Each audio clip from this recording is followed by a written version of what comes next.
틀을 벗어나는 것은 두렵고 막막한 일이다. 하지만 한 생각 돌리면 꼭 두려운 일만은 아니다. 본래 늑대였던 개의 목줄을 풀어주면서 네가 살던 야생으로 돌아가라고 하면 처음에는 신나서 뛰쳐나간다.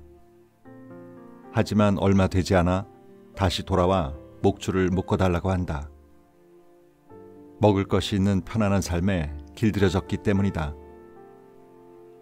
지공선사의 시는 우리를 생각하게 한다. 농계유식 탕화근, 야학무량 천지관. 우란의 닭, 배불러도 소단에 삶아지고 들판의 학, 배고파도 천지가 자유롭네. 책 읽는 다락방의 제이입니다. 세상에 존재하는 모든 사물에는 나름 그 쓸모가 있습니다. 그 사용 목적이 바로 그 물건의 존재의 이유인 거죠. 그렇다면 나의 존재의 이유는 무엇인가 하는 자문도 하게 됩니다. 나는 누굴까? 나는 뭐지? 이 질문에 답을 구하기가 어렵다 보니 내 선택도 아니고 어쩌다 세상에 던져진 건데 그냥 잘 먹고 잘 살다 가면 되는 거 아니야? 인생 뭐 있어? 하고 더 이상 고민을 멈출 때가 많습니다. 누구에게나 다 맞는 정답도 없는 질문이기도 하고 어찌 보면 답도 없는 물음이기도 하지만 내 존재의 이유를 물어보고 답을 찾아가는 여정이 우리 내 인생이 아닐까 싶습니다. 오늘 소개드릴 책은 다산책방에서 펴낸 힘 좀 빼고 삽시다인데요. 이 책을 쓴 명진 스님도 자신의 존재에 대한 깨달음을 얻고자 어린 나이에 출가하게 되었다고 합니다. 명진 스님은 불우한 어린 시절을 보냈는데요. 아버지의 외도와 부모의 불화로 인해 스님이 6살 때 30살도 채 안 된 모친이 우울증으로 자살을 하고 그 후로 동생과 헤어져 살면서 새 어머니와의 갈등 속에서 살았다고 합니다. 초등학교를 6번, 중학교를 2번이나 옮겨 다녔는데 그때마다 텃세를 부리는 아이들과 싸워 이겨 가는 곳마다 요즘 말하는 일진이었다고 하네요. 한국 전쟁 후에는 그 시절 마포나루 근처 빈민촌에 살면서 물찌개를 지기도 했고 배급 밀가루로 수제비를 만들어 먹으며 생계를 이어갔는데요.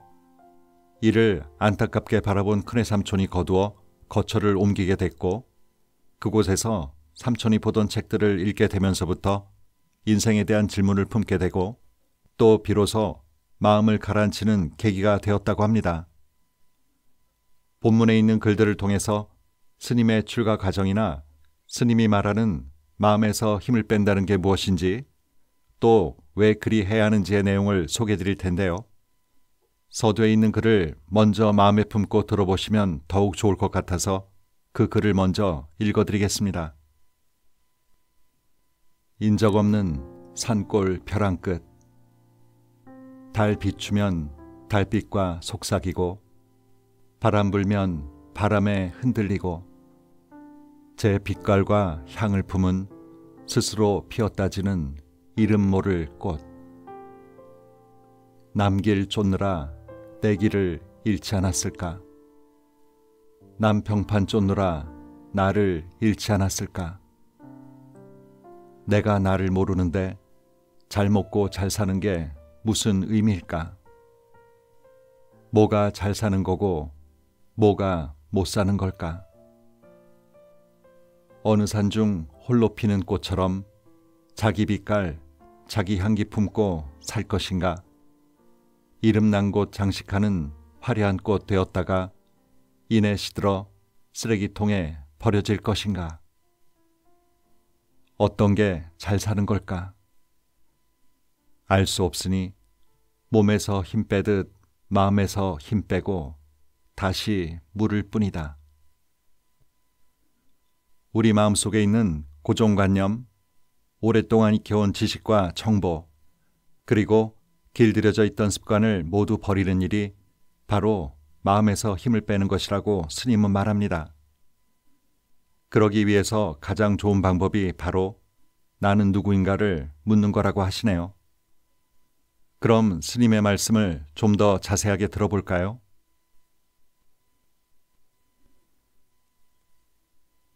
관음사 하숙생. 고3 여름방학이 시작될 무렵이었다. 오랫동안 방황하는 내가 안타까웠는지 절집과 인연이 있는 사촌 형님이 내가 대학을 보내줄 테니까 여름방학 동안 조용한 절에 가서 공부해봐라 라고 했다. 나는 무주읍 구천동 설천면에 있는 관음사라는 절로 내려갔다. 절에서 주는 밥 먹고 하숙생처럼 지내던 어느 날 한 스님에게 물었다. 스님, 왜 어떤 사람은 행복하게 살고 어떤 사람은 괴롭게 사는 걸까요? 초등학교 때부터 늘 물었던 질문이다. 교회에 다니며 성경도 열심히 읽어보았지만 그 문제를 풀 수가 없었다. 전생에 자기가 지은 업을 지금 자기가 받는 거지. 어제가 있으면 오늘이 있고 오늘이 있으면 내일이 있듯이 전생이 있어서 금생이 있는 거야. 콩 심은 데 콩 나고 팥 심은 데 팥 나듯 자기가 지은 대로 자기가 받는다는 것이었다. 자업자득, 자작자수의 인과법칙은 너무나 분명해서 내가 한 행동의 과보는 필연코 나에게 다시 돌아온다는 설명이었다. 불교의 인과설을 알았던 것은 아니지만 운명은 정해져 있는 게 아니라 나 자신이 만들어가는 것이라는 뜻으로 들려 왠지 마음이 끌렸다. 하나님이 시험에 들게 하는 게 아니라 자기가 지어서 자기가 받는다고?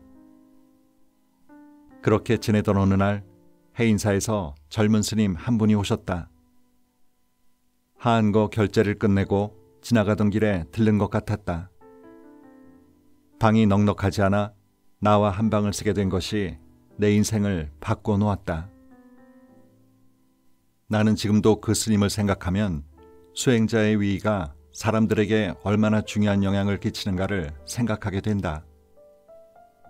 젊은 스님에게서 어떻게 그렇게 잘 다듬어진 언행이 나올 수 있었는지 궁금하다. 스님은 깨끗한 광목옷에 밀짚 모자를 쓰고 걸망을 진 차림이었다. 3개월 동안 안거를 하고 왔으니 그 모습이 얼마나 깨끗하고 청아했겠는가. 우물가에 가서 손을 씻은 후 공양을 드시는데 그 모습도 어딘지 품위가 있어 보였다.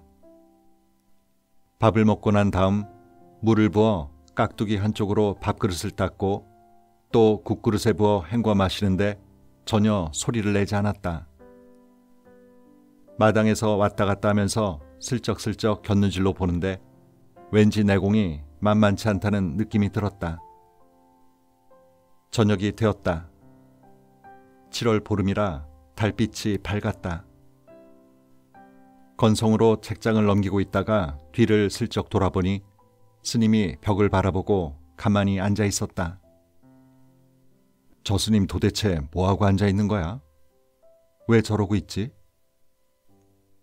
1시간쯤 지났을까 스님이 조용히 일어나더니 밖으로 나갔다.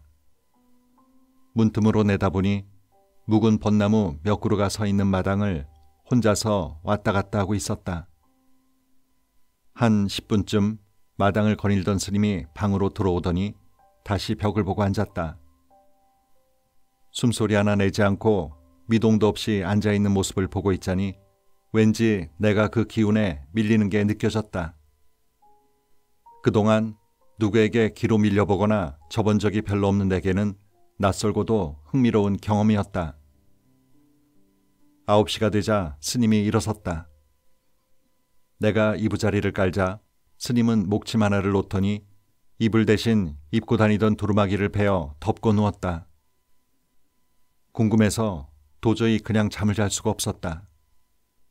그 고요함, 그에게서 뿜어져 나오는 위의와 침묵이 궁금하고 흥미로웠다. 스님, 뭐 좀 여쭤보겠습니다.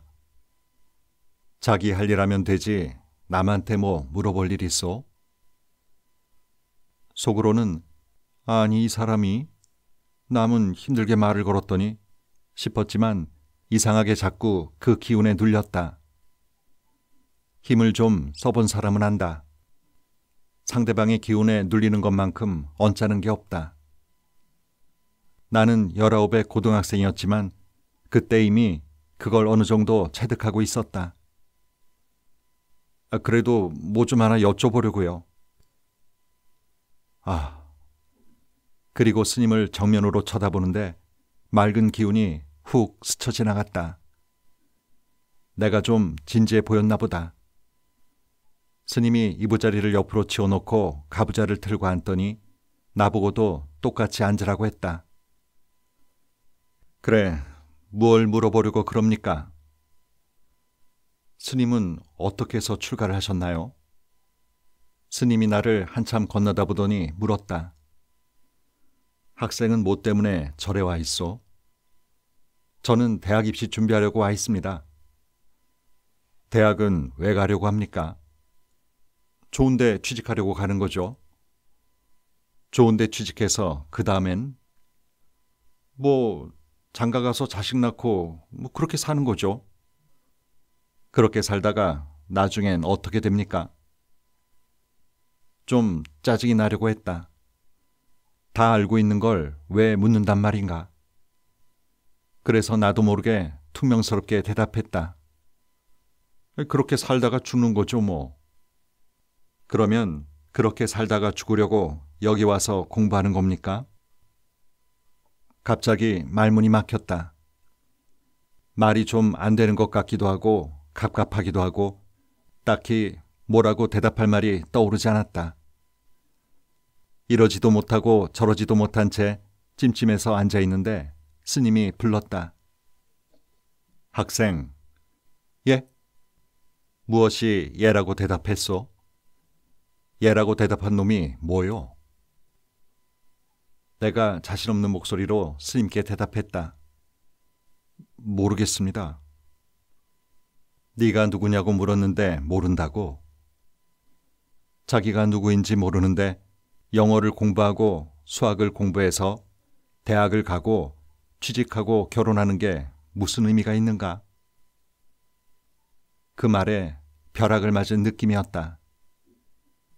자기 자신이 누구인지도 모르는 사람이 영어 문장을 줄줄 외우고 수학 방정식을 풀고 세상사를 모두 다 안들 무슨 의미가 있느냐는 스님의 말씀이 가슴을 후려쳤다. 그때 스님은 23, 4 정도로 보였다. 나는 그 이후로 여태껏 선방에 다니면서 그 스님처럼 사람을 바로 다루면서 알 수 없는 의문의 세계로 몰아가는 사람은 몇 사람 만나지 못했다. 나는 스님께 그간 살아온 이야기를 말씀드렸다. 어머니를 일찍 여의고 늘 불행하다고 생각하며 살아온 이야기. 삶이 무엇이고 죽음이 무엇인지 고민하던 것. 이렇게 사느니 차라리 죽는 게 낫지 않을까 하는 생각을 수없이 했다는 이야기도 털어놓았다. 그러고 나서 내 말을 조용히 듣고 있던 스님에게 물었다. 스님, 그러면 어떻게 사는 게 잘 사는 겁니까?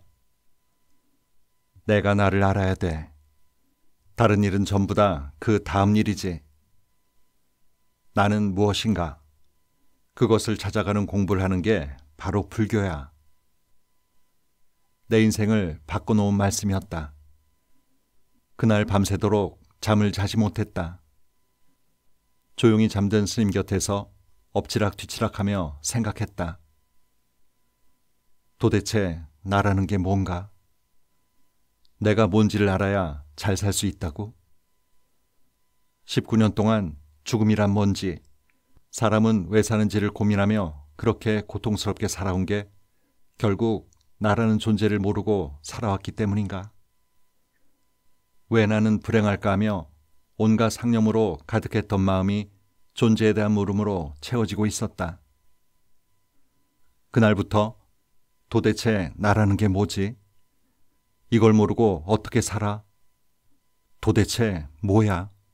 하는 생각이 잠시도 끊어지지 않았다. 가슴이 답답해서 밥도 목으로 넘어가지 않았고 잠도 제대로 오지 않았다.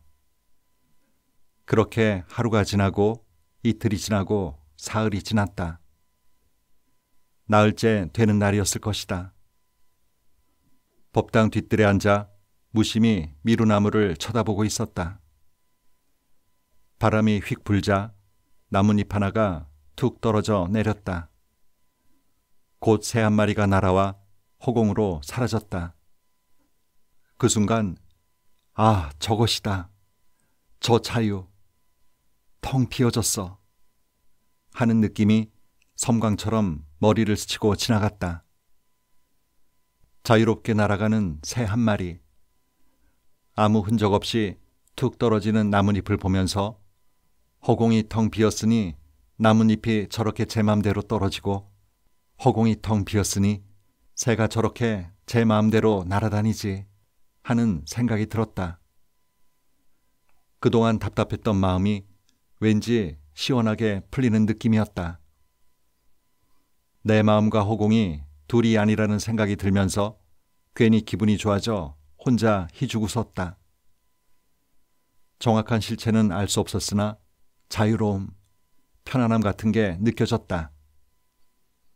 그날 밤 법당에 들어가 불상을 올려다보고 앉아 있는데 그렇게 기분이 좋을 수가 없었다.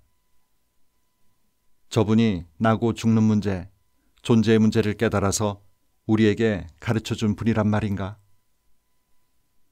그러고 보면 나는 참으로 기가 막힌 순간에 불법을 만났다. 고등학교 3학년 때 삶의 궁극적 의미를 찾아가는 길로 들어섰다는 건 참으로 큰 행운이었다. 내가 만약 불교를 만나지 않았다면 큰 사고뭉치, 범죄자가 됐을 수도 있다고 생각한다. 적성에 맞는 업을 하루빨리 만나 참 다행이었다. 정말 큰 복을 지은 게 아니라면 어떻게 그 어린 나이에 불교의 핵심을 아무런 가식 없이 그 어떠한 군더더기도 붙지 않은 채로 받아들일 수 있었겠는가? 만약 내가 행복한 가정에서 아무 부족함 없이 살았더라면, 나는 누구인가를 모르고 산다면 그 삶이 무슨 의미가 있는가? 라는 한마디 말이 그렇게 벼락을 맞은 것 같은 충격으로 와닿았을까?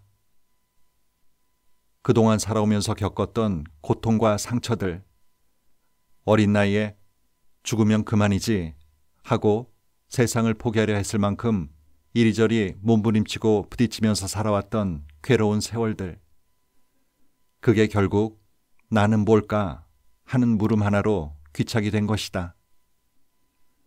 그런 고통이 있었기에 관음사에서 만난 스님의 물음이 그토록 절절하게 다가왔고 바로 그 자리에서 출가할 마음을 내게 된 것 아니겠는가. 어머니의 죽음으로 인한 고통이 결국 내 스승이 된 셈이다. 10여 년 전 고등학교 때 선생님 3분을 모시고 동창들과 모임을 가졌다. 그 자리에서 친구들이 물었다. 이제 그 나라는 존재를 알기는 한 거냐? 그것 하나 찾으려고 떠나온 출가의 길이었다. 50년이 지난 지금 정말 나를 알기는 한 걸까? 나는 지금도 그 어린 시절 관음사에서 사흘 동안 잠도 자지 않고 나라는 존재에 대해 물었던 것처럼 그렇게 절실하게 묻고 있는지 늘 스스로를 경책한다. 그때는 참선이다, 깨닫겠다 하는 것도 몰랐다.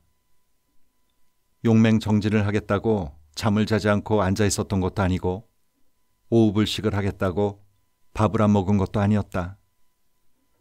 아주 순수한 마음으로 도대체 죽는 게 뭔지, 사는 게 뭔지, 나는 누구인지를 간절하게 물었을 뿐이다. 3호선 부처. 한 불자에게 들은 이야기가 있다. 볼일을 마치고 3호선 지하철을 타고 집에 가는데 늦은 시간이라 열차 안이 한산했다. 앞에 앉아있던 청년이 갑자기 머리를 숙이더니 지하철 바닥에다 잔뜩 토를 해버렸다.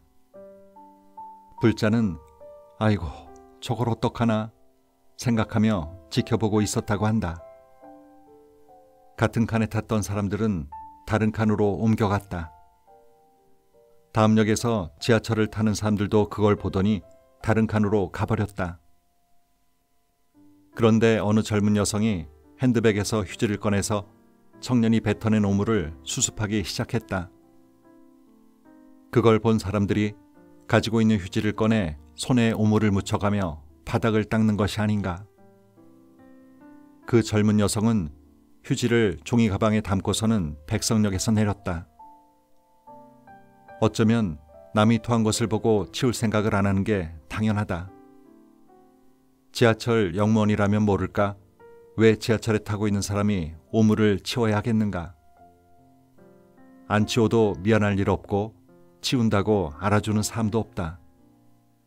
그런데 아무 상관없는 남이 토한 것을 치운 젊은 여성의 이야기를 듣고 그게 부처님이다 하고 생각했다.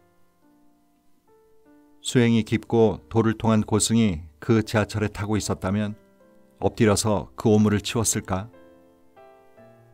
내가 나를 돌이켜봤다. 나라면 그걸 치웠을까?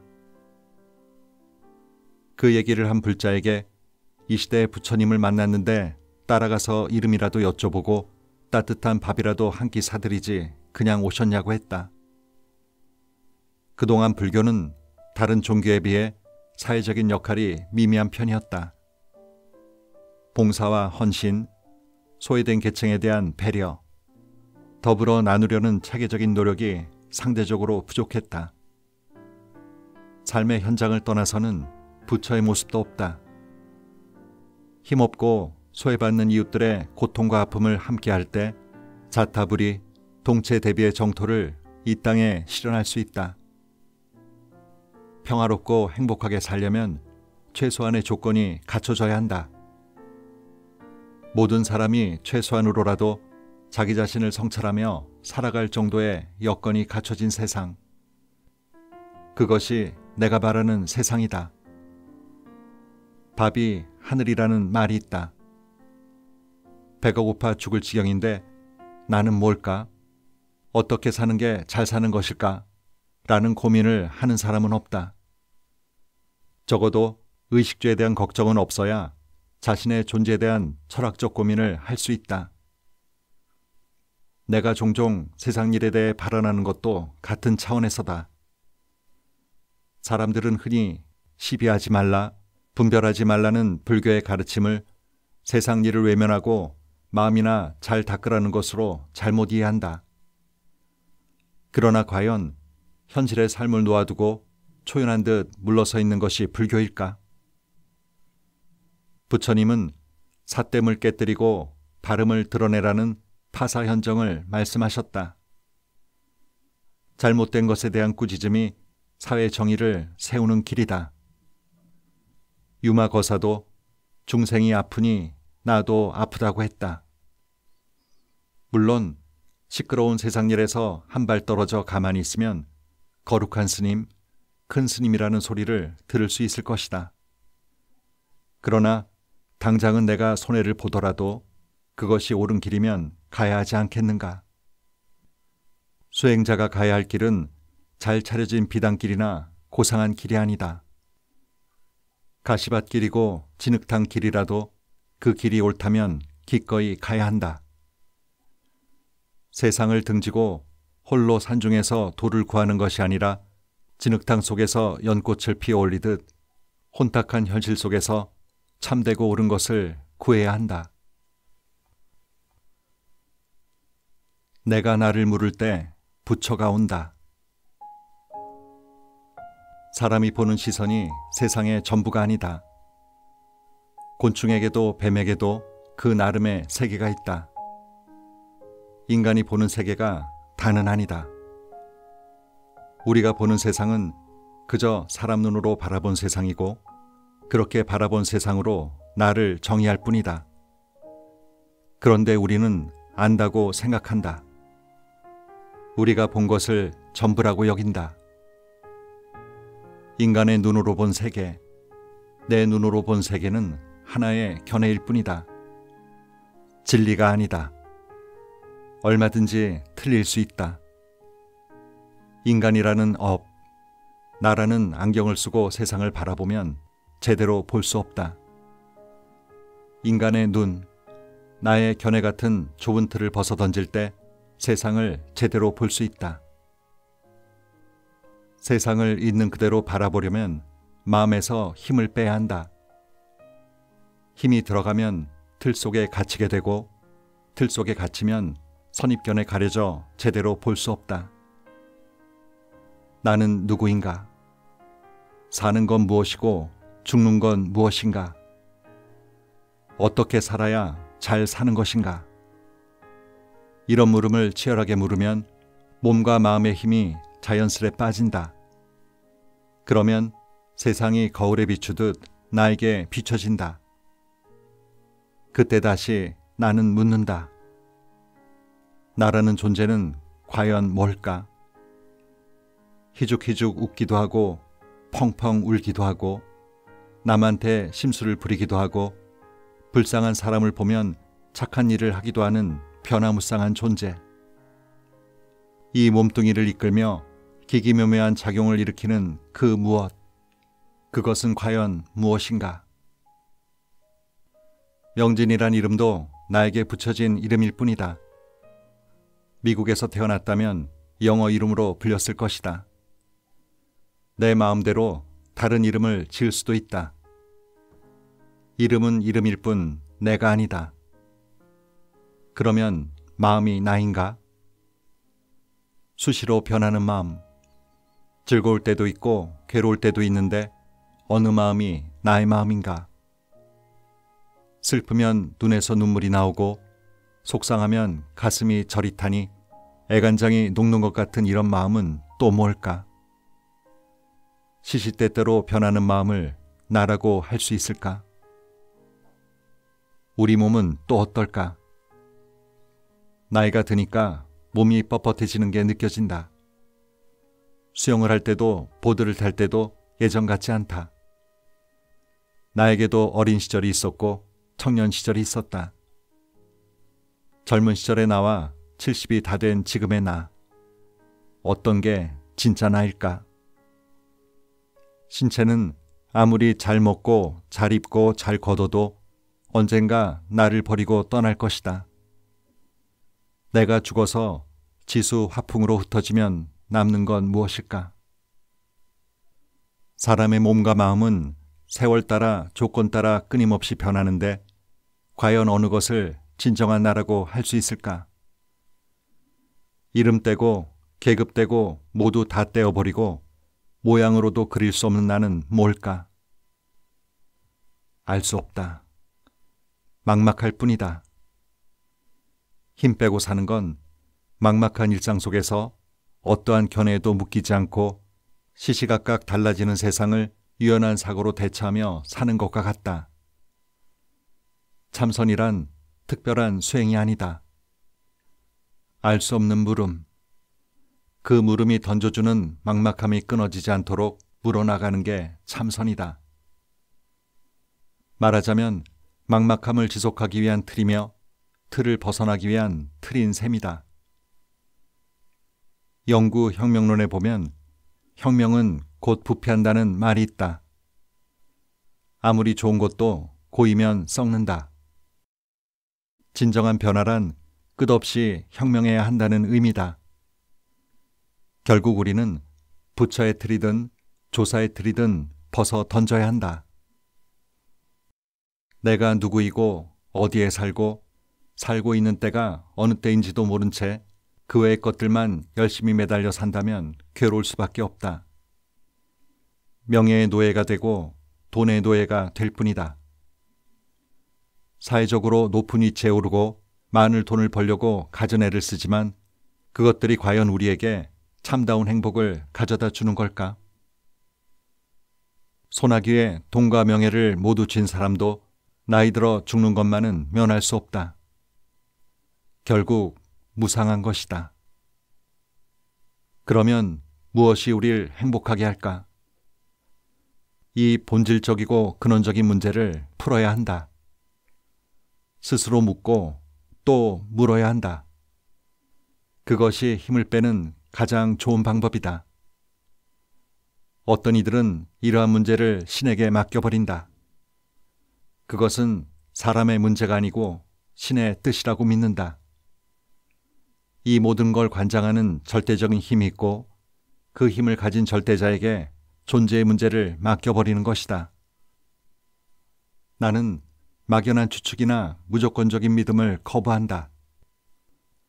부처님을 믿고 부처님에게 내 문제를 맡겨버리는 게 아니라 내가 나 자신에게 묻는다. 하다못해 시장에서 과일 하나를 사더라도 유심히 살펴보고 옷을 한 벌 사더라도 직접 입어보고 산다. 아주 간절한 마음으로 내가 누구인지 물어가는 것. 그 물음이 끊어지지 않도록 애써 나가는 것이 바로 수행이다. 그 물음 속에 부처님의 84,000 법문이 다 들어있다. 선박 문고리를 잡으면 지옥고는 면한다는 말이 있다. 선방이 뭘 하는 곳인가? 힘 빼고 나는 누구인가를 묻는 곳이다. 나를 묻는 그 자리가 바로 지옥에서 벗어나 해탈로 가는 자리라는 뜻이다. 묻고 또 물어 내가 날 모른다는 걸 깨닫는 순간 어느새 진리가 당신 곁에 와 있다. 나는 누구인가를 물을 때 부처가 오는 것이다. 삶이란 끊임없는 선택의 연속이죠. 묶여있지만 익숙한 삶, 불안하지만 자유로운 삶. 어떤 삶을 선택하며 살아야 하는지를 묻는 이들에게 스님은 답이 아니라 질문 그 자체가 중요하다고 말씀하십니다.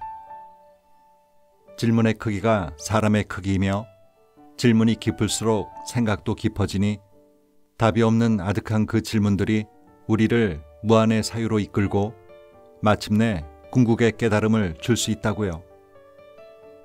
안다라는 그릇된 생각을 내려놓고 몸에서 힘을 빼듯 마음에서 힘을 빼고 살면 더 없는 자유가, 무한한 행복이 거기 있다고요. 오늘도 좋은 하루 보내세요.